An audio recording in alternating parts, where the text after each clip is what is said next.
a spot? There's going to be more than one person there. There's going to be a pile of people there. Saw him right there. Go with Take out. Take out. There you go.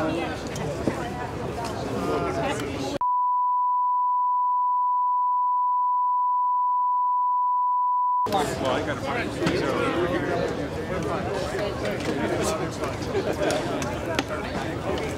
I saw you.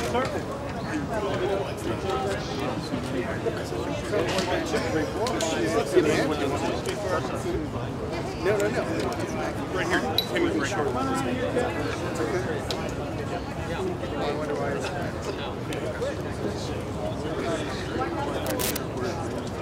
I thought I would ask. No, it's fine. Okay. Sorry.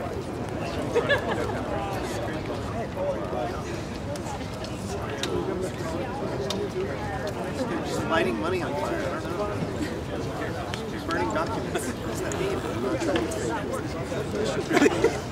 about 75 plus. No, I am not. Okay, what's the number? What's the number? Oh, that's Good? What's your spot? That's right. Halfway in. Wait for me. Great. I want to be on the call today. How much you like free frame? It's all yours. Dude, the photo's on the hill, bro. Photo's on the hill. I think we should go to the Got it. Said you could go to the mobile if you want. Just once.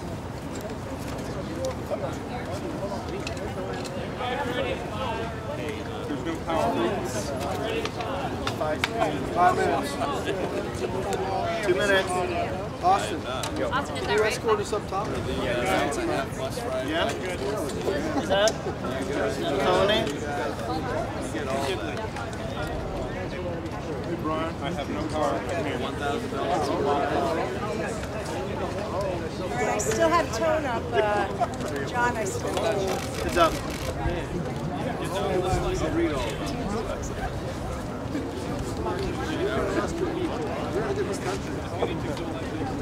Not making that up. That's true. We kind of passed by Steady.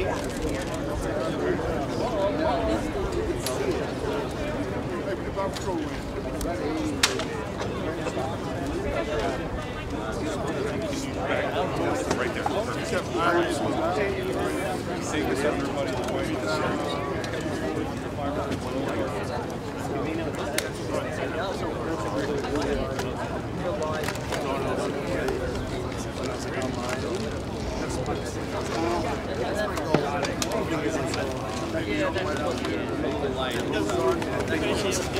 Stairs. Right there.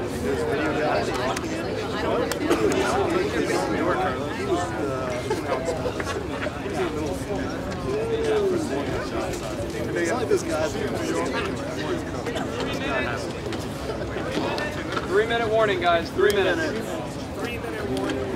3 minutes and 30 seconds. How many? 7 minutes. Thank you. There's no sheriff in town. You get a 3-minute warning now, right? No, there's 2 minutes. The guy didn't said 1 o'clock. Austin, I like that. 3 minutes rather than 3 minutes.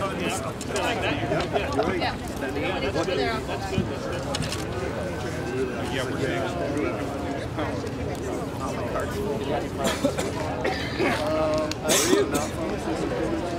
Greetings from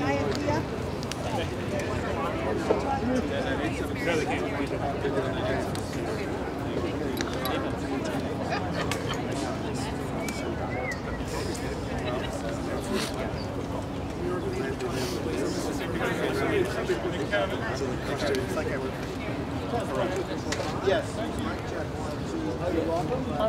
posture will be away from the takes questions. All right, I hear him. Approximately a 3-minute warning. Doing.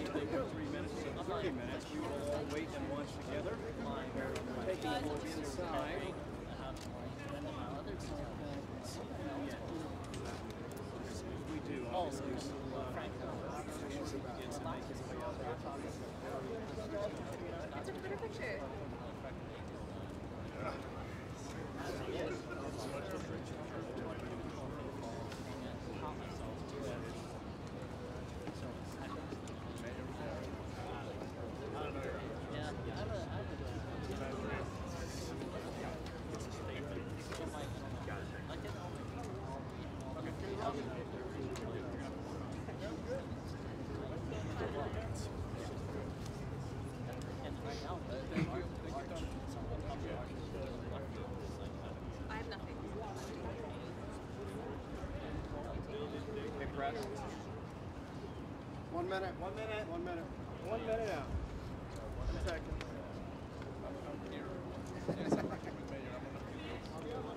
1 hour.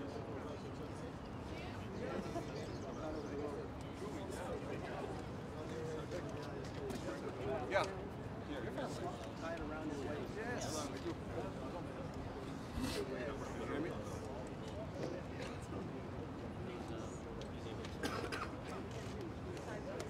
I heard Brenda was here remarking for that. Mom's right here. Mrs. Victor or the White House? Yeah.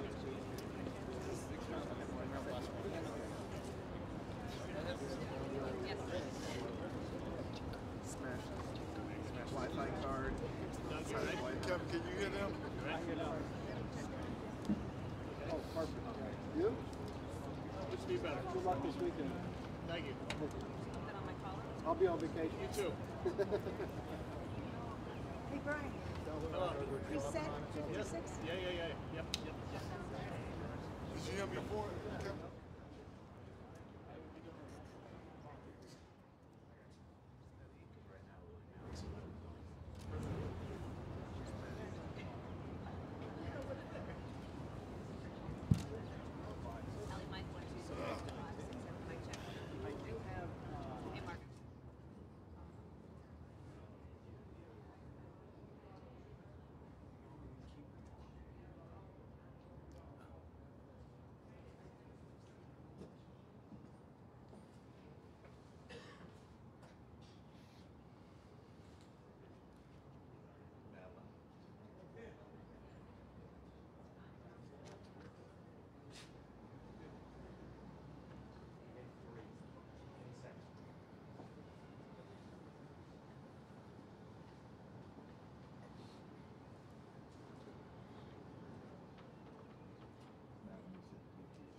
Here we go. Rob? 3, 2. See Mick Mulvaney there. Scalise.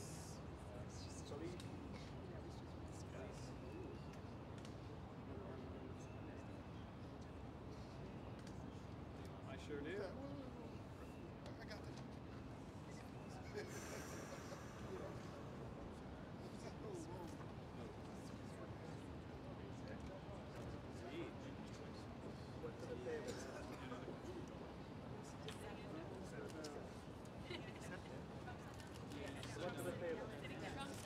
Signing.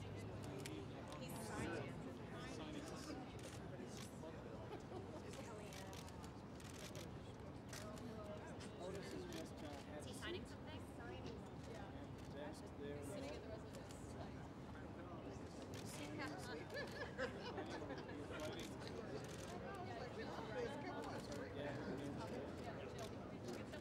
Writing with something on the table.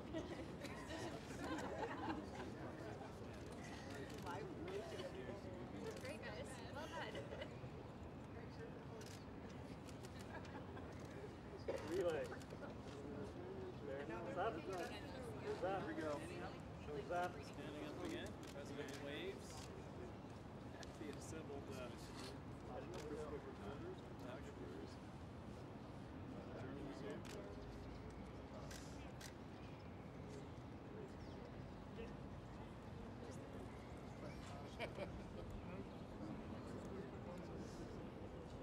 Not a bad idea. See Pence.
Ladies and gentlemen, the President of the United States, accompanied by Vice President Pence.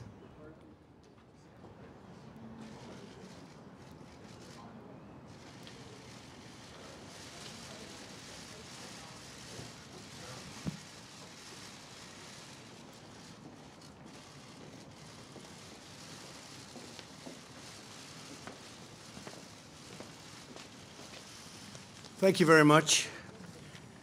We had a very, very productive meeting, and I think we've come a long way. I'll discuss that in a second, but first I imagine you've all seen the incredible job growth, 312,000 jobs, which took everybody by surprise. Estimates range from 160 to 180,000, and this really took people by surprise. This is a great number. I think it has a lot to do with the factories and with the companies that are moving back into the United States who have left, and now they're coming back to us instead of being in other countries. I can't tell you what that does to other countries, but I'm the president of this country. So 312,000 jobs was a tremendous number, and obviously having a big impact on the stock market today. And I do want people to remember that we've had a tremendous success, despite the fact that I'm in the midst of negotiating incredible trade deals for our country that should have been negotiated many years ago by both parties, to be honest. But many years ago, we are doing very well in our negotiation with China. We pretty much concluded our negotiation with Canada, with Mexico. We have done the deal and signed the deal with South Korea, which a lot of people said was not going to happen, would be impossible. It's a good deal. It was a horrible deal. It's a good deal. I think a lot of this has to do with the fact, though, that already companies are moving back into our country that have left our country in some cases. In some cases, they're moving back because they want to be here. But in many cases, these are automobile companies that have left and gone to other countries, and now they're coming back to the United States. So it's nice to see. One of the things that's so beautiful to watch is 3.2% wage growth. That hasn't happened in so long for our country. That's an incredible thing. That means people are actually getting more money, taking home more money, and that's something that's really nice to see. A lot of you have been following me when we were on a thing called a campaign. That was an exciting campaign, a great campaign. And I used to talk about wages going down, not going up, but going down for years, 19 years. And now they just went up 3.2%, and yet there's no inflation because other things are going down, like the price of your gasoline at the tank. It's low, and that doesn't happen by luck. I work hard on that. That's like a tax cut for people. So a lot of good things are happening. Labor participation rate increased to 63. Things are happening. Labor participation rate increased to 63.1. That's an incredible number also. So I just wanted to bring that out. The economy is very good. And remember, from the time of my election, the stock market's gone up very close to 30%.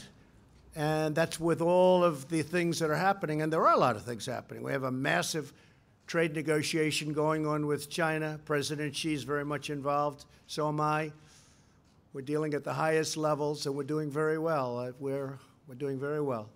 In the meantime, we've taken in billions and billions of dollars in tariffs from China and from others.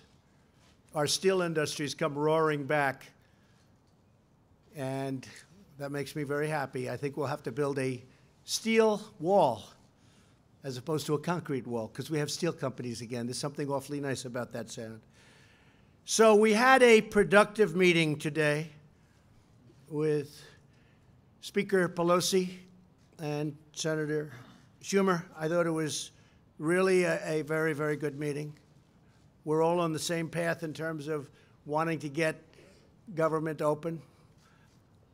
We're going to be meeting. I've designated a group, and we're going to be meeting over the weekend, that group, to determine what we're going to do about the border.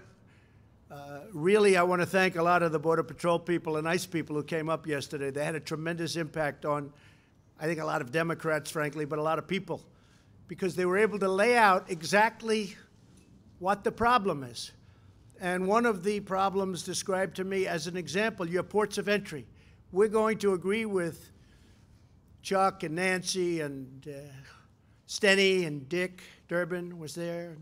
We're going to agree that, and we want to, make the ports bigger, more powerful, able to handle more traffic, have very, very powerful drug equipment there. So they make very good stuff now. We don't have it because of budgets and other reasons, but we're going to make our ports of entry very powerful, very strong. We're going to have the best drug-finding equipment anywhere in the world. They make it much better today than they made it even 2 years ago. And I explained to him the problem is, though, we can have a wonderful port of entry, but you have 2,000 miles of border between the United States and Mexico. And if you take a look and you see, like we do, through certain technology, including cameras in airplanes, not just drones, you'll see vast numbers of vehicles driving through the desert and entering where you don't have a very powerful fence or a wall. That happened this week, where a wonderful young police officer, I spoke to his wife yesterday, where he was shot, viciously shot, for simply stopping a person that came over the border illegally. Got shot, killed, and took the most beautiful picture just hours before, a Christmas picture. We don't want that happening. But I was explained to, and I explained to people, because it's really common sense. So you have ports of entry, and we have great security at the ports of entry. And then you may have fencing or walls up and down, left and right, east and west, but they stop because we don't have proper border security. These people have vehicles, and they drive to the right. They're not going through where we have great Border Patrol officers and ICE officers and military now. I tell you, the military has done a fantastic job. They don't stop. They go right to the easiest part and the weakest part, sometimes out in desert, but you have miles and miles and miles of unprotected area. And you can see where they drive over. You even have people walking that trek, and that's a very dangerous trek. And they bring children, or even worse, they use children. You know, children are the biggest beneficiaries of what we want to do. Children are hurt more than anybody else. These coyotes, what they do with children, all because we have open borders, because they think they can get away with it. They don't come in through the port where we have a lot of protection. They come in through empty areas, vast spaces, empty areas. Just like this terrible person came in when he shot Officer Singh. They come in through these vast open areas. You don't even have a sign saying Mexico, U.S. There's no sign designating you have just entered the United States, just open space.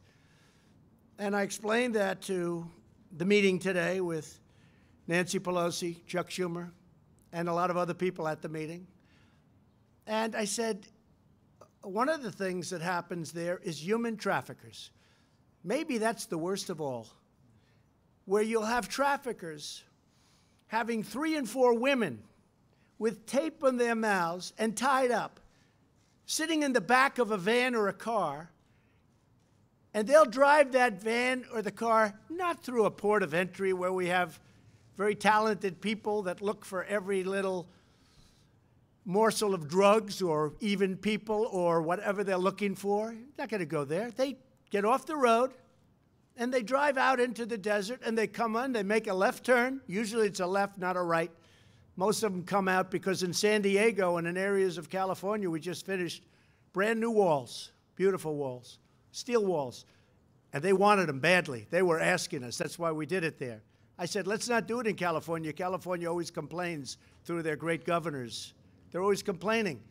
I said, let's not do it. Let the governor ask us. But we did it anyway because they really needed it. They were having tremendous problems. So we built a brand new wall in San Diego, and it's working really well.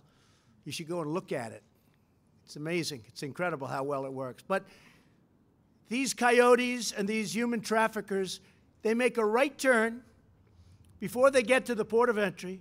They go as far as the wall is or as far as the barricade is, and then they make a left, welcome to the United States, and what they do with usually the women, sometimes children, that they're trafficking with and in, you don't want to know about.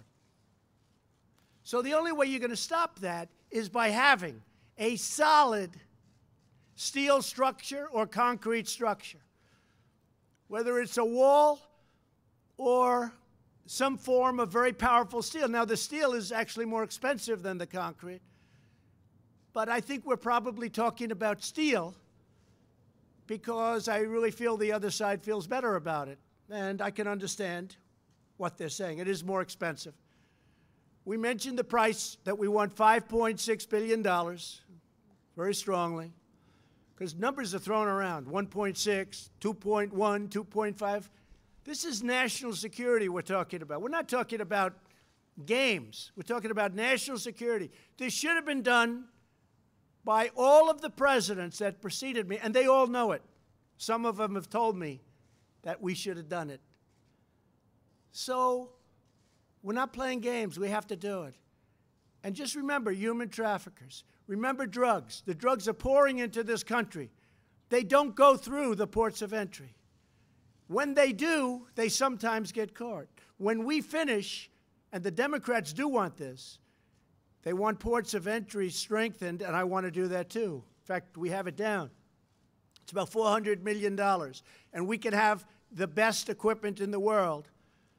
Now what they'll do, if we have the protection and we have strong ports of entry with this incredible drug-finding equipment, I don't know what they're going to do because they're not coming in through past the steel gates or the steel walls or the concrete walls, depending on what's happening, because we are meeting this weekend.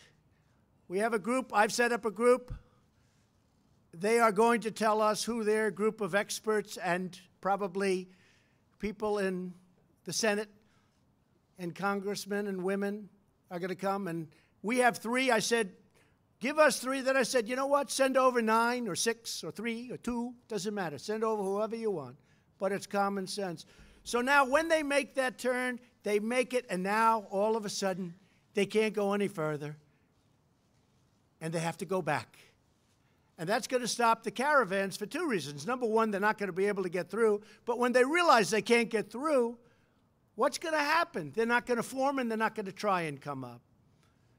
And they can apply for asylum, and they can, most importantly, they can apply for citizenship, because the companies that I told you that created these great job numbers, they're incredible job numbers, beyond anybody's expectations. I don't think there was one Wall Street genius, of which I know many of them, but they're not geniuses.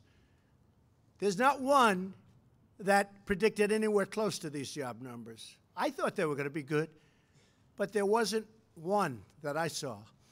So now we have everything so beautifully handled. We need to have, however, we need border security.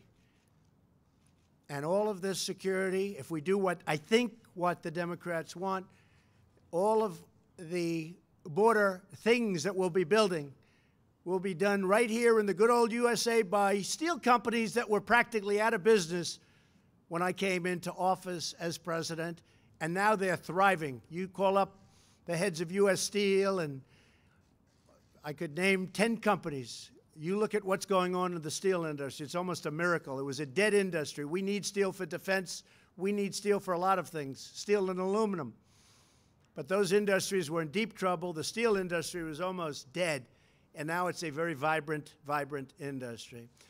So what I'm going to do is ask, first of all, Mike Pence, Vice President, to say a couple of words, because Mike is, we put together a team of people that will work over the weekend, and they'll be negotiating on the border, on the look, on different things having to do with border security, including at the ports of entry. And I think they're going to be very successful because I found the Democrats really want to do something. So we're at 5.6, if you look at it, $5.6 billion. But we are able to also, in addition to that, because what we want to do has to be done properly, and we're negotiating very tough prices, very, very tough, because you heard much higher numbers. Those higher numbers were very much a misnomer. You heard 20 and 25 billion in DACA. What happened is when a judge incredibly, because it was an incredibly, I will say, wrong decision. In fact, President Obama, when he signed the DACA with the executive order, made a statement to the effect, this isn't going to work. And some judge from the Ninth Circuit, here we go again, upheld it.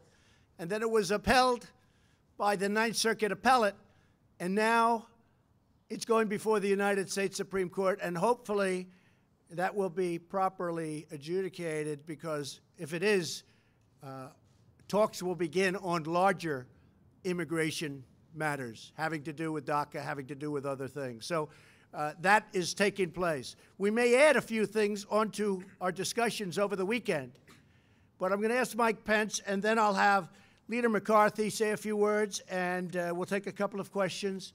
But we're very proud of the jobs and the job numbers. That was incredible.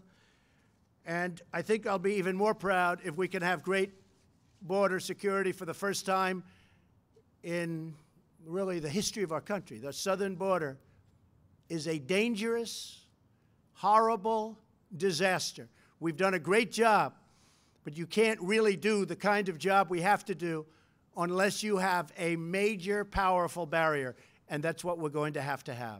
So first we start with Mike Pence. Okay, Mike.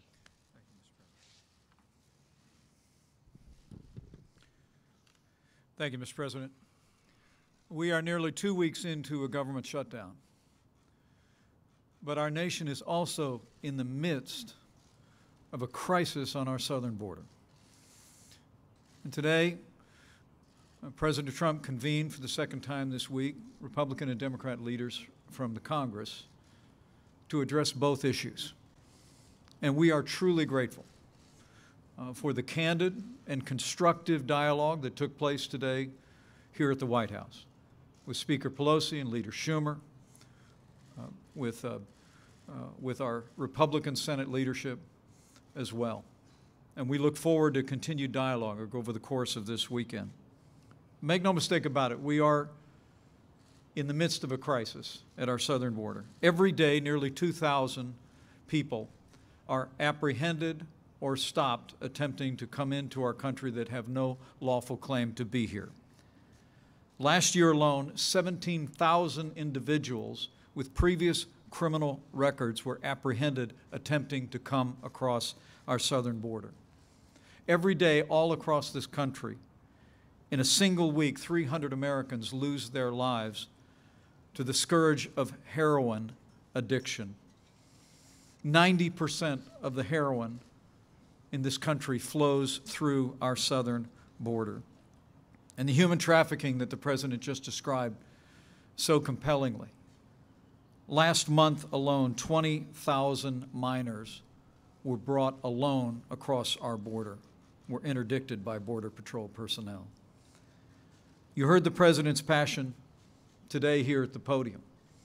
And we all, Leader McCarthy and all of the leaders gathered in the Situation Room today, heard the President's passion for the better part of 2 hours. Not just to address the government shutdown, but to address border security and this crisis at our southern border.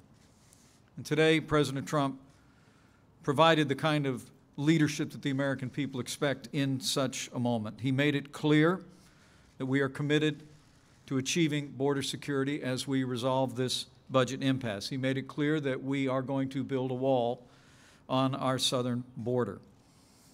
As I said, the conversations were constructive and substantive, and at the close of the meeting, the President directed me and Jared Kushner and Secretary Nielsen to meet with top-level staff of Democrat and Republican leadership in the House and Senate over the course of this weekend and see if we could build on the common ground that we identified in the discussions today. Our aim will be to find a solution, not just simply to end the government shutdown, to provide funding to end the crisis at our southern border, to achieve real border security, and to build a wall on our southern border.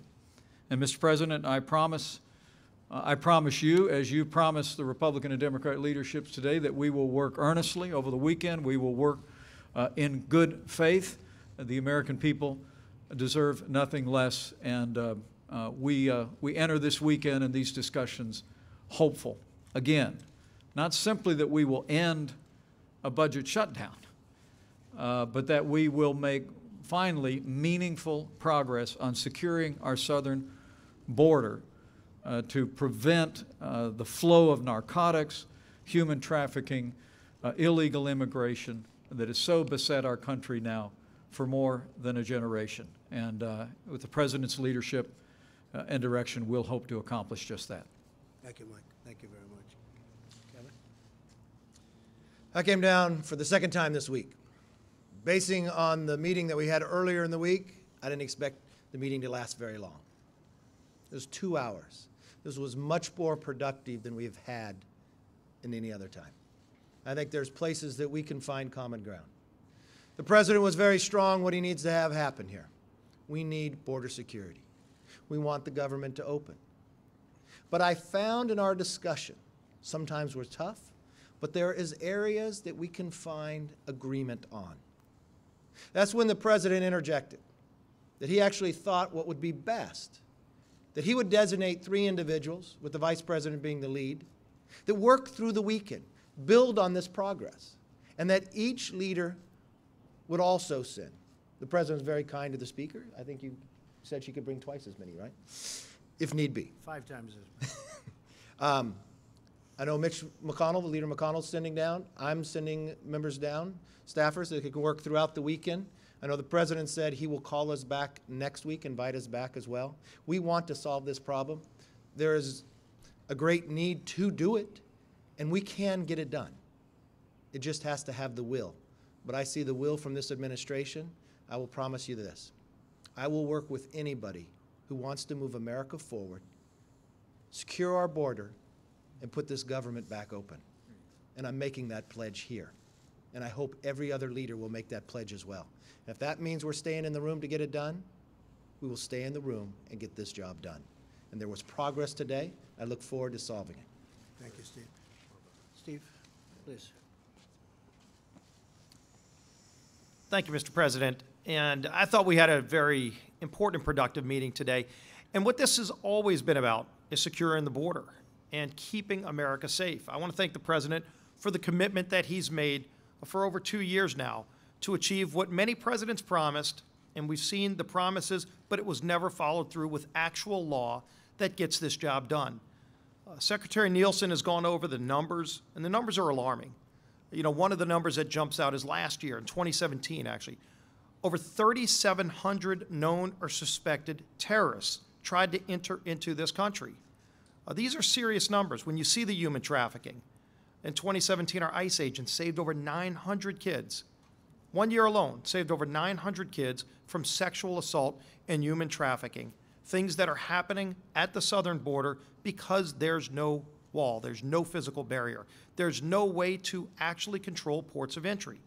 If somebody wants to seek asylum, there's a way to do that. There are legal ways to come to this country, and legal immigration has made this country great. We, by the way, America, let in over 1 million people every single year.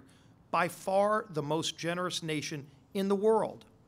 And yet we have laws that need to be followed to keep Americans safe and to protect the integrity of a system where right now there are millions of people who are waiting in line to come to America to seek the American dream, like Officer Singh did when he sought his chance at the American dream. That dream was taken. It was taken because we don't have a secure border. We can't let this continue. As we work to open the government, let's always keep the focus on what this is about. It's about securing this country. The Secretary of Homeland Security has made it clear what it's going to take to secure our border.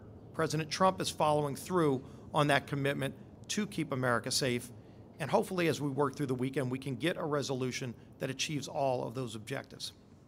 Thank you very much, Steve. Thank you.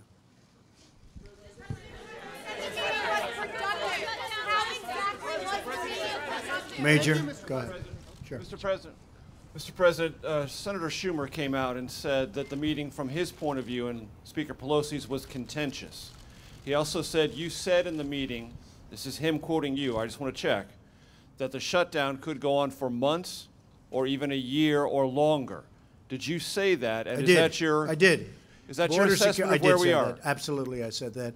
I don't think it will, but I am prepared, and I think I can speak for Republicans in the House and Republicans in the Senate. They feel very strongly about having a safe country, having a border that makes sense. Without borders, I've said it many times, we don't have a country.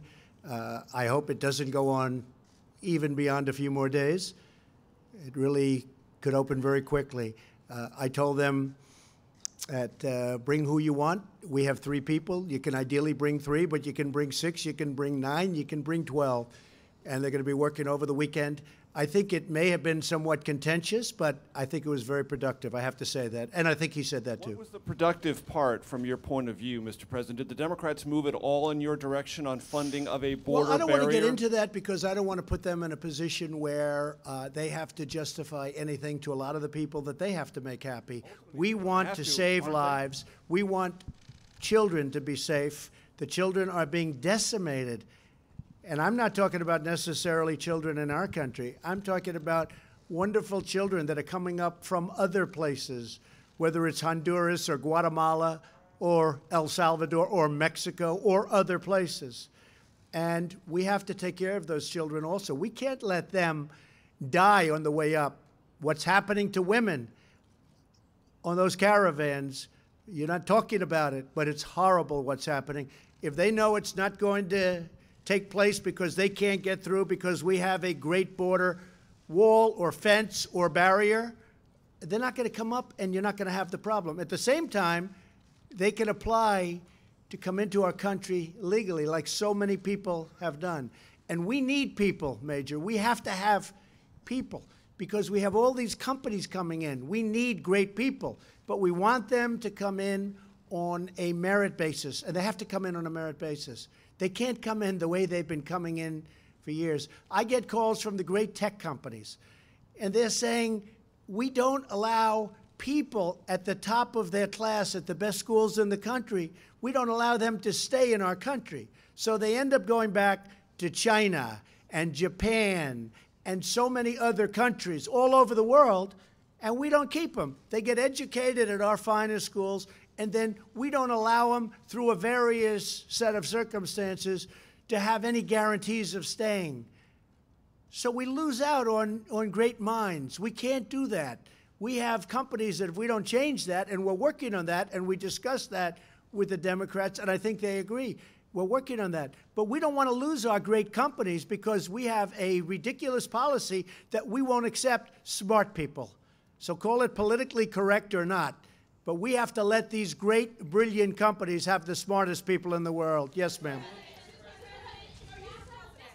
Hold it one at a time, please. Go ahead. Mr. President, why not reopen the government to create more space to have that broader conversation about we think it could go very quickly. Reform?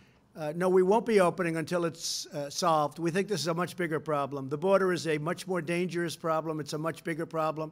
It's a problem of national security. It's a problem of terrorists. You know, I talk about human traffickers. I talk about drugs. I talk about gangs. But a lot of people don't say we have terrorists coming through the southern border because they find that's probably the easiest place to come through. They drive right in and they make a left. Not going to happen.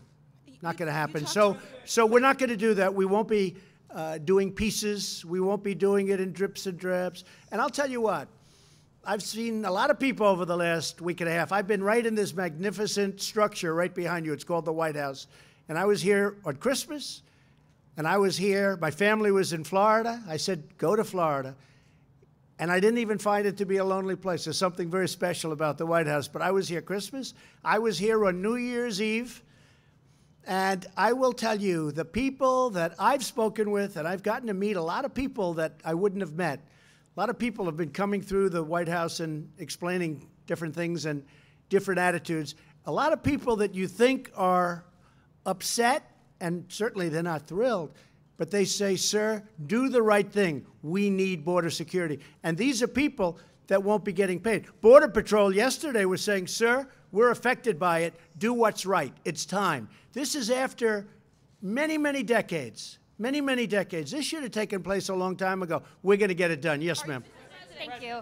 2 questions for you. Was DACA part of the discussions today? And Yeah. also, why did it take this many days for a working group to come together? Why didn't you just hash the details out today? Well, sometimes that's what happens in a negotiation. It does take longer than it should, and sometimes you agree to things that could have been agreed to 2 weeks ago, but that's just the way a negotiation is. I mean, we set out a number, $5.6 billion. We're very firm on a number. We also explained that, as you probably understand, the military is very affected. We may use the military for parts of it. Homeland Security obviously is very affected. We may, in addition to the 5.6, we will use Homeland Security funds. So we have things happening in addition to the 5.6, but we have to get a structure built. Was DACA part of the discussion? Please, So go just ahead. a follow-up. Go ahead. Was DACA discussed? Thank you, Mr. President. To follow up on that question, with respect to the DACA program, were you discussing that in terms of a pathway to citizenship being included in the end to the partial government shutdown? Well, we discussed it a long time ago, as you remember. That was when they had this mythical number of $25 billion. But actually, it was $25 billion, but only $1 billion up front. Then we talked $2 billion, $1.5 billion. The rest of it, the government couldn't guarantee because it's not set up to guarantee. You remember those discussions. But where it really ended was when the judge ruled against. And it was, I said, as soon as that happened, because that was a shocking decision. It was shocking to the Democrats, and it was more shocking to the Republicans. It was an incorrect decision. It was a political decision made by a judge. And I know a lot of people don't like when I say it, but try going there sometime to the Ninth Circuit and try winning a case. Not easy. Everyone files right in the Ninth Circuit. The fact is, it was a terrible decision and an incorrect decision. When that decision came down, when that judge ruled the way he ruled, I said, as soon as I heard it, I said, you know what's going to happen? We're never going to hear from them again. And that's what broke up the DACA deal. Yes, we had a pathway. We had many things. That was getting close to being a deal. The problem was that the money was a very small amount of money. It wasn't really the 25. It was 25 and then come back every year. Well, we don't want to go through that every year. But we were getting close, and I said, as soon as that decision came down, that incorrect and horrible decision, I mean, there's been a number of them made lately, but as soon as that decision came down, I said, you'll never hear from him again. And I called up. I said, hi, it's President Trump. What's going on? They say, President Trump? We don't know who that is. It was over. The deal was over. That's what killed the DACA deal. It was nothing else. It was the judge's decision. And if the Supreme Court does what really everyone thinks from a legal standpoint it should be doing, if they don't allow the President of the United States, which is me also, because if President Obama's allowed to do that, I'm allowed to do it also. Can you imagine? If the Supreme Court overrules that wrong executive order, we'll have a deal very quickly on DACA and other things. And the Democrats want that, and so do we. But once he ruled that way, it was something you couldn't really negotiate. Yes, Haley? Mr. President, 2 questions for you. Are you still proud to own this shutdown? Well, you know, I appreciate the way you say that, but I'm very proud of doing what I'm doing. I don't call it a shutdown. I call it doing what you have to do for the benefit and for the safety of our country. But when Nancy Pelosi said, you don't have the votes in Congress, I will tell you what I was proud of. I was never more proud of my Republican Party and those congressmen and women when they saw that and they got together and they voted 217 to 185, and it wasn't even close. That was an incredible day. I'm very proud of that when she said you couldn't get the vote. And I'm not holding that against her, because despite the fact that I'm not saying it was an easy meeting or even a kind meeting or a nice meeting, but in the end, I think we've come a long way. And we're going to be working very hard over the weekend, and we'll see if we can do something. So you can call it whatever you want. You can call it the Schumer or the Pelosi or the Trump shutdown. Doesn't make any difference to me. Just words. Mr. President, my second question, sir, on federal workers, sir. Mr. President, my second question on federal workers, sir. Yeah, just 1 second. Just 1 second, please. Please. Go ahead. It may be the same question. Thank you, Mr. President. 2 questions just to follow up on DACA. Yeah. Are you open to a path to citizenship in theory for DACA recipients? And then can you explain to federal employees of the agencies that are closed, which are not Homeland Security, why those agencies should stay closed? Homeland Security is significant in of itself if it stayed closed. Because we want to do what's right, and we want to do it all at one time. We don't want to take it in pieces. We just don't want to do that. And DACA is going to be a great subject. I look forward to discussing it. We'll discuss it at another time. But there are a lot of great things that can happen with DACA if the Democrats want to do that. I think what we're all waiting for, to be honest, is the Supreme Court judges, the Supreme Court justices ruling in a not very long period of time. You know, as you know, it's up now. Hopefully, they will be making a ruling maybe sometime in the summer. So I think before we discuss too much DACA, I would like to see what happens. I think it's a very important decision because, frankly, if they rule the way it is, it gives the president too much power. Can you imagine me saying that? But I would be entitled to the same power. It's not a correct thing that took place. And President Obama never felt it was going to hold up, and it held up. But I don't think it's going to hold up at the Supreme Court. If it doesn't hold up, you're going to see a lot of good things happening because you'll be having DACA and you'll be putting other things with DACA. Hopefully by that time, the wall will be well under construction. And just a little statement on that. We've already built a lot of the wall. We've been working very, very hard. We've renovated a tremendous amount of wall. I just told you we did a lot of wall in San Diego where we needed it very badly, where they wanted it very badly. So we haven't been sitting still for the first, believe it or not, less than 2 years. We've been working very, very hard. The wall is, we've done a lot of miles of wall already. So we're not just starting off fresh, but we have large numbers of miles that we have to do. And we can't let gaps, because if you have gaps, those people are going to turn their vehicles, or the gangs, they're going to be coming in through those gaps, and we cannot let that happen. Kevin. Thank you, Mr. President. I appreciate that. Question about government employees. What is your personal message to those who are impacted by the shutdown? And if you wouldn't mind, if you could comment on the remarks made by a freshman congressperson about impeachment involving a bit of a profanity last night. Well, you can't impeach somebody that's doing a great job. That's the way I view it. I've probably done more in the first 2 years than any president, any administration in the history of our country. You look at tax cuts, you look at regulations, you look at what we've done for the vets, you look at the rebuilding of the military and the numbers that we're talking about, and many other things. I can give you a list. It's pages long. So I think it's very hard to impeach somebody who's done a great job. That's number one. And we even talked about that today. I said, why don't you use this for impeachment? And Nancy said, we're not looking to impeach you. I said, that's good, Nancy, that's good. But you know what? You don't impeach people when they're doing a good job. And you don't impeach people when there was no collusion, because there was no collusion. You know Russians better than I do, Kevin, okay? There was no collusion. I didn't need Russians to help me win Iowa. I didn't need Russians to help me win the great state of Wisconsin and Michigan and Pennsylvania. I won them because I went there and I campaigned hard. And my opponent didn't go there enough. And she lost a lot of good states, a lot of states that for many, many years, for decades, have gone Democrat. They went Republican.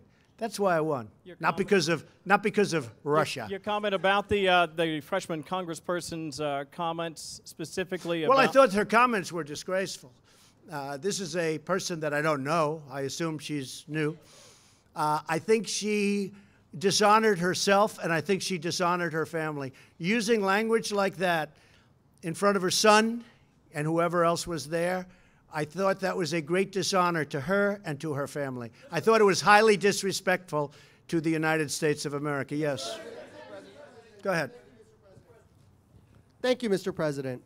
Earlier this week, you repeated your claim that through the USMCA, Mexico will be paying for the wall.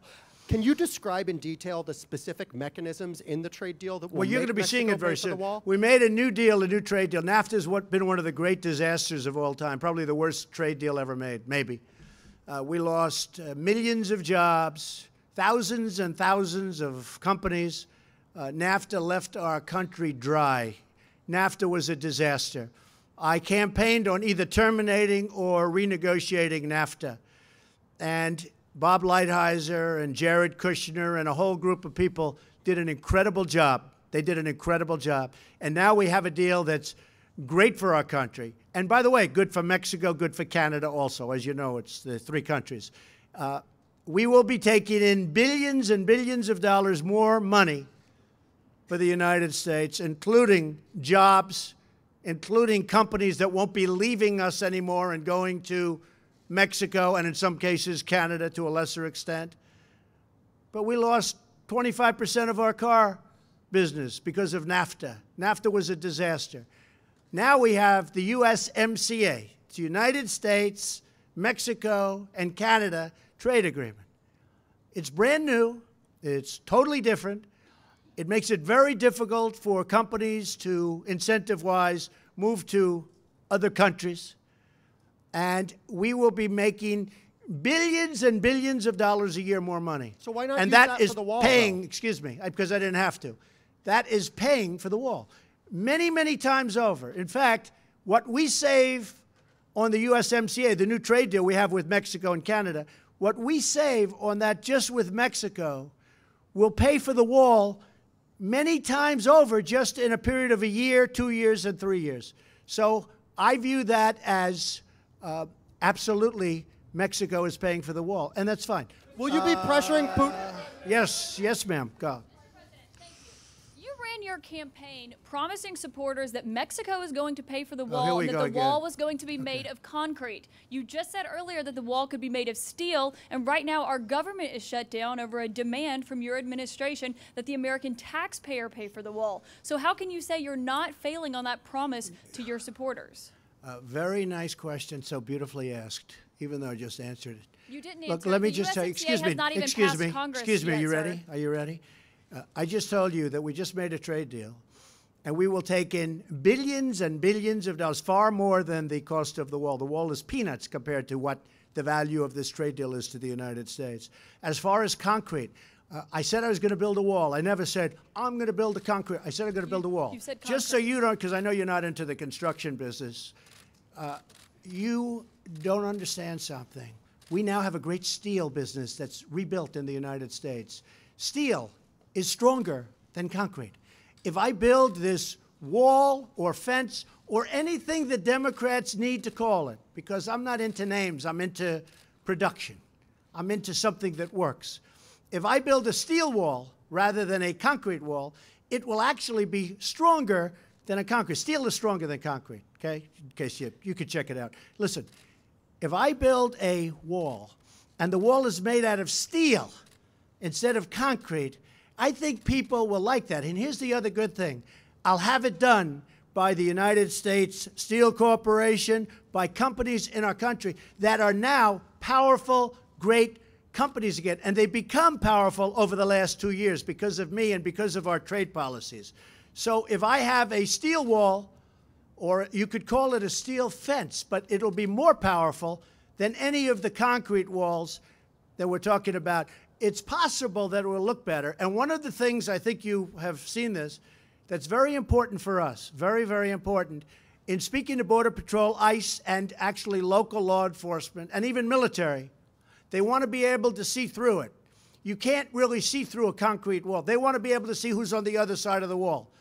Because if they're here and you have about a 12-inch concrete wall and you have people on the other side, but you can't see what's over there, it's very dangerous. They want to be able to see through the wall.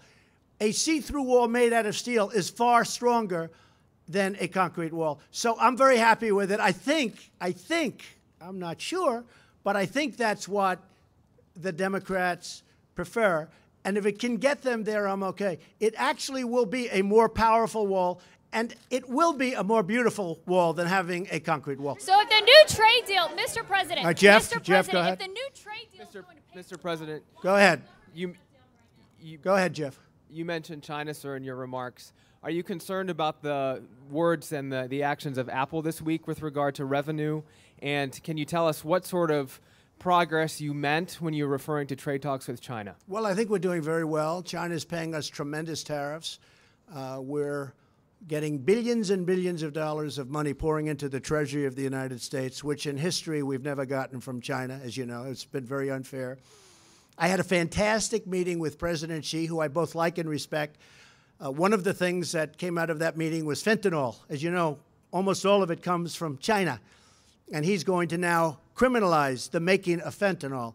And unlike our country, they have unbelievably strong prohibitions about drugs. That was not on their list. They view it as I guess, as some kind of a commercial product. Now they view it as something that's very dangerous. They're going to be changing their laws to make fentanyl a criminal process if you're making fentanyl. If they do that, you know what their ultimate is. It's called the death penalty. I think that could have a tremendous, and I thanked President Xi very much. It was the first question I said to him when we started the trade talks in Argentina.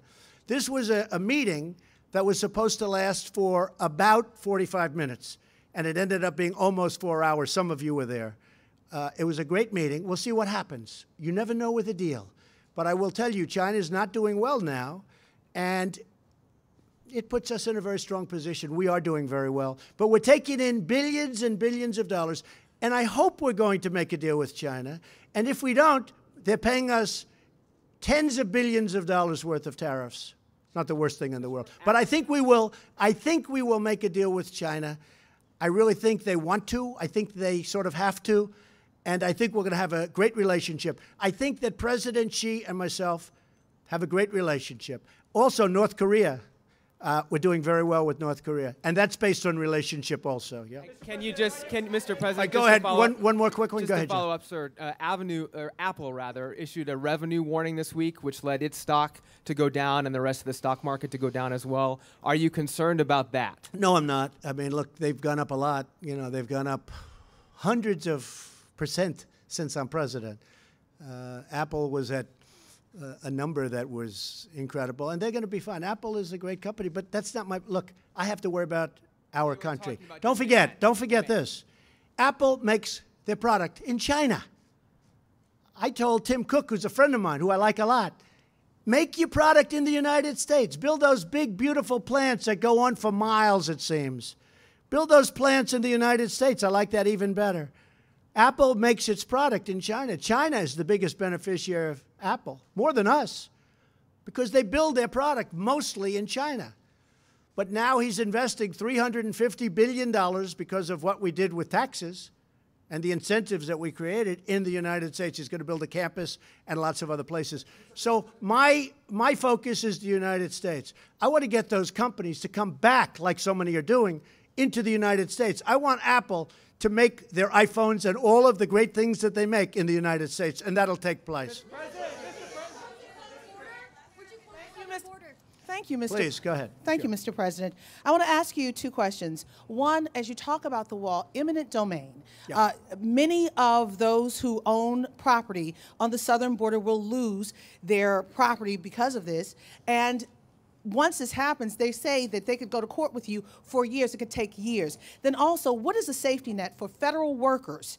You're saying months and possibly a year for this shutdown. Do you have in mind a safety net for those who need their checks, those who need SSI, those who need Medicaid, what have you?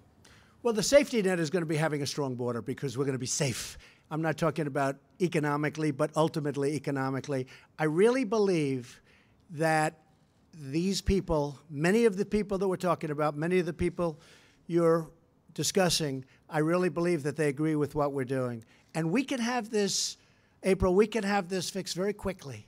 This can happen by early next week. We're going to be working over the weekend. We can have a solution to this, but I wanted to keep it all at one point. And I think a lot of the people that you're referring to, April, are really wanting that to happen too. I really believe a lot of them want to see border security, and they're willing to give it up. When I had the people in yesterday, and they represent most of the Border Patrol. The people that you had yesterday that were at the news conference, they represent most of Border Patrol. Every one of them said, don't even think about us get this fixed. That is doing the great thing for our country. As far as eminent domain, you're right, 100%. Eminent domain is very interesting.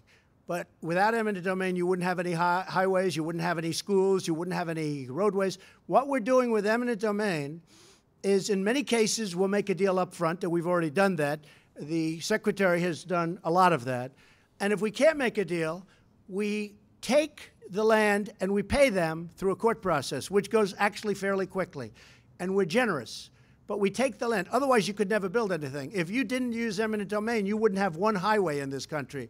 You have to use eminent domain. It's actually something you don't want to use it, but if you're going to do a stretch, as an example, on pipelines and other things that go, you have to use eminent domain. Otherwise, you'd never be able to buy the land. If we had one person that wouldn't sell us out of hundreds, just one, it only takes one, then we wouldn't be able to build proper border security because we'd have that big opening that I was talking about.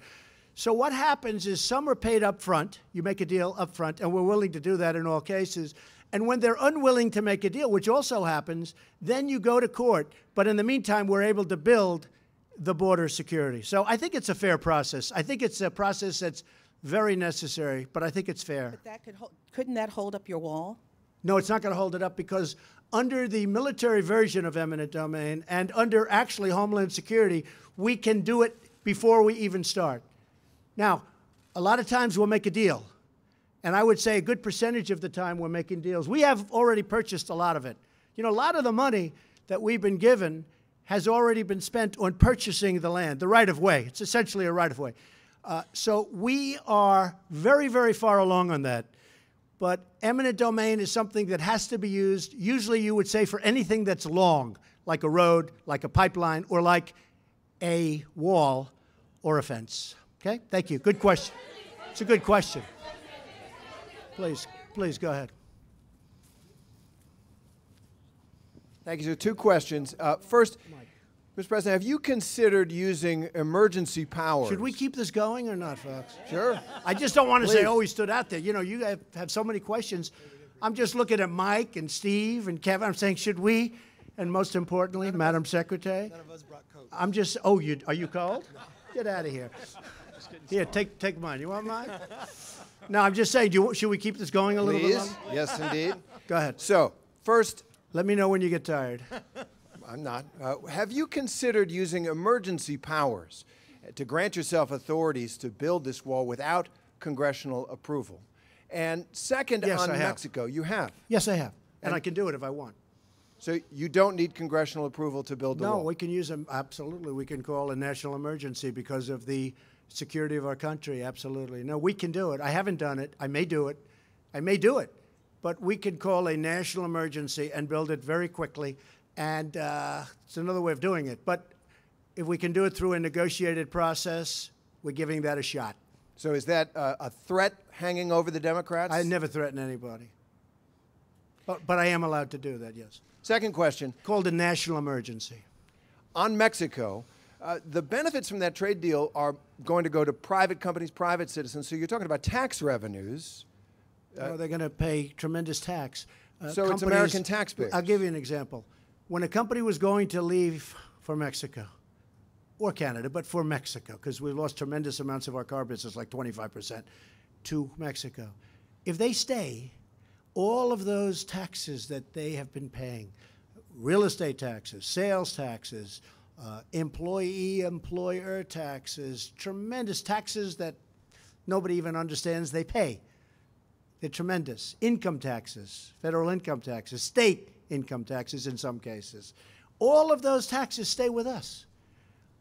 The wall is, you know, it's great, but the USMCA, which gives a disincentive for companies to leave, it's a tremendous disincentive.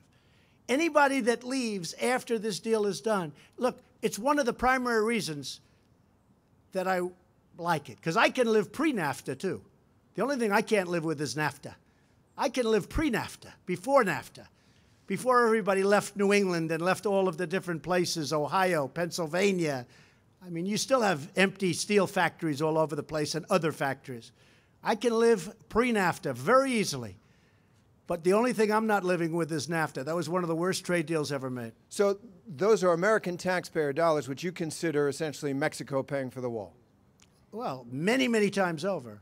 Look, the USMCA will make, in the form that we right now are losing, approximately 100, hard to believe, and this doesn't include the drugs pouring in, which is probably a much higher number than anybody would even know, in addition to destroying lives and families so horribly. We are losing close to $100 billion a year on trade with Mexico for many years. Not only that, they have a tax of 17%. We don't have a tax. So they have a value-added tax of 17%. We don't have a tax of 17%. That deal was bad the day it was made because they charged the tax before the deal was made and we didn't. It was an obsolete deal when it was made like 30 years ago, whatever it was. No, no, all of this stuff is changing now. This is a fair deal. This is a good deal for Mexico. Frankly, oil companies and other companies have an incentive now to go to Mexico and take oil out. And that's why we're keeping gasoline prices so low. You look at what's going on with gasoline prices. I mean, it's rather incredible. If you look back 4 months ago, oil hit $83 a barrel. 83. It was heading to 100, and then it could have gone to 125. You want to see problems? Let that happen. After I made some phone calls to OPEC and the OPEC nations, which is essentially a monopoly, all of a sudden it started coming down. I'm very happy with what's happened. And I'm very happy that people are paying a lot less in many cases than $2 a gallon for gasoline. You look at what's happening. Everyone's talking about it. Didn't happen by luck. It happened through talent. Go ahead. If this shutdown, sir, does last, since you said you'd come back for that second question, months or years, I want to understand how you expect federal workers to last that long without getting a paycheck, specifically since your cabinet members. I don't think it will. I'm prepared. Sir, your cabinet members are set to get raises tomorrow. How is that fair? We'll have to talk to the cabinet members then, okay? I'm sure they don't even know that. Will you ask them to give that money back? Let me just tell you this. It's very important that we have great border security. I think it's going to be over with sooner than people think. But I will do whatever we have to do. If we have to stay out for a very long period of time, we're going to do that. And many of those people, maybe even most of those people, that really have not been and will not be getting their money in at this moment, those people, in many cases, are the biggest fan of what we're doing. How do you know that, sir? All right, do you have evidence to please, support Major, that? go ahead. Follow up on that, Mr. President. The $10,000 raise that your cabinet members and senior administration officials are due to receive starting tomorrow. Will you ask them not to accept that, at least during the shutdown itself? Well, I might consider that. You know, that's something I may consider. That's a very good question. Okay, who else is out there? Mike, who do you see out there that's always been very fair to us? Is there a commitment? Are you committing to that, Mr. President? Mr. President, are you committing to that? Go ahead. Yeah, good. Go ahead. Go ahead. Thank you. No, that's right. No. Right? All right. Thank you, Mr. Vice President. Mike likes you. Yeah. Thank you, sir. Mike highly recommended you. Okay. Watch. This will be the killer of them all. Go ahead. Well, two questions, if that's all right. First one is kind of a follow-up for that. You are a landlord. For people that are worried about paying their rent checks, government employees right now, people that are worried about bill collectors, would you ask those companies, those landlords, to kind of go easy on? I think they will. I think they will. I'm sorry. Would no, you ask? I think that happens. You know, hey, I've been a landlord for a long time. I've been in the real estate business for a long time. When you see there are problems out there, difficulties out there, you know, the people are all good for the money. They work with people. They work with people. So you would encourage landlords? Sure. I would encourage them to be nice and easy. We have a bigger subject that we're doing. It's called the security of our nation, including terrorism, please. Okay. If you don't mind, one more question, sir. But if you don't mind, one please, more, go ahead. Okay, thank you, sir. Go ahead. No, come on. Okay, sorry, excuse me. Thank you, Mr. President. Thank you. I had a question about the terrorism. I wanted to ask, who are these individuals who are being captured terrorists? Are they people on the watch list? Are they from travel ban countries? A second question I wanted to ask, why is Senator Mitch McConnell not here? Why was he not invited? Oh, he's to been this? great. He's been really fantastic. Mitch McConnell, first of all, he was here. He was with us for hours at the meeting. Why is he not here here in the Because Rose he's Garden running right now? the Senate. I mean, Mitch McConnell has been fantastic. He has been really great. He's right at the top of everything that we're doing, and he's really been fantastic. Kirsten, do you want to answer that question about the terrorists? Sure. So obviously I can't get into classified information, but what we do know is we've stopped, CBP has stopped over 3,000 what we call special interest aliens trying to come into the country on the southern border. Those are aliens who the intel community has identified are of concern. They either have travel patterns that are identified as terrorist travel patterns, or they have known or suspected ties to terrorism. So we have 3,000 that we know about. I think what the president continues to make clear is it's our sovereign duty to know who comes into our country. Without any kind of a structure and without changing the laws, we have no way to know the identity of every person that walks across the unsecured border. So the ones we know about, we can give you 3,000, but I'm sure we can give you, we'll look to see what else we can give you on class. Obviously, there's ongoing investigations that I can't get into. Mr. President. So I think that we can say with surety, I think it was a great meeting. We'll see what happens. It may get solved. It may not get solved. You now know the number. You now know what we're willing to do. And if we have to do it, we'll do it. And again, we're going to be, I believe, very productive over the weekend. We have a very talented group. They have a very talented group of people, so I understand. And I think some tremendous things will happen. And I really believe the biggest beneficiaries of what we're doing are children, are women, are workers. And a lot of these people that really do benefit are not only the people in our country, but the people that travel up trying to get into a country that they think they're going to get into and they can't. And they get sick, and there's tremendous damage done to them and their families. These are all tremendous beneficiaries of what we're doing. So this really does have a higher purpose than next week's pay. And the people that won't get next week's pay or the following week's pay, I think if you ever really looked at those people, I think they'd say, Mr. President, keep going. This is far more important. I want to thank you all, and we'll see you soon. They'll be working very hard over the weekend. Thank you very much. Thank you.